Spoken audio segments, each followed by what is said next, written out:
Ayan, isang mapagpalang araw muli sa atin mga ka-voltage at meron naman po akong customer at ang ipare-repair nila ay isang LCD na flat screen, 32 inches. Ang issue po nito ay walang power, totally blackout. So yung chinek ko po siya, chinek ko po yung mga parts niya, okay naman ang primary niya. Ang problem niya ay sa may secondary niya. Meron pong dalawang diode na shorted. Papunta po dun sa board niya, sa PCB board niya o yung module board niya. Doon po ang problem niya. So ginawa ko, tinanggal ko nga po siya at pinalitan ko ng panibagong diode. Yan yung dalawang diode po na yan, yun ang sira po dyan sa secondary niya.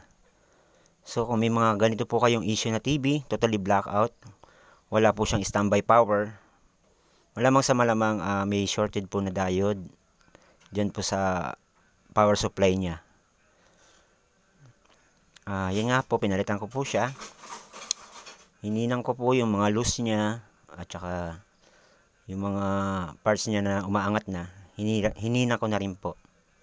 Kaligmitan sa mga ganitong TV na nasisira ang secondary niya, minsan nag-overheat po o kaya magdamagan ng gamit, walang patayan, kaya kaligmitan nasisira po ang power supply niya.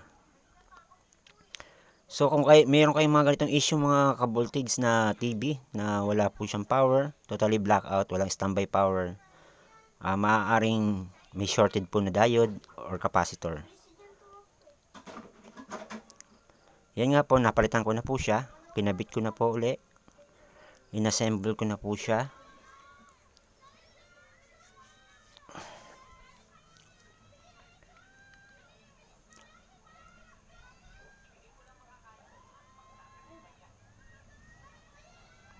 Yan, kinabit ko na po yung power source niya at saka yung backlight. At itinesting ko na po siya.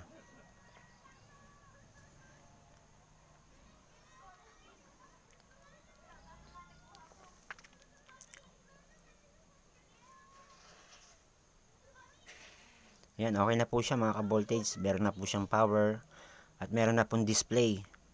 So, huwag niyo po muling kalimutan, paki-like and share.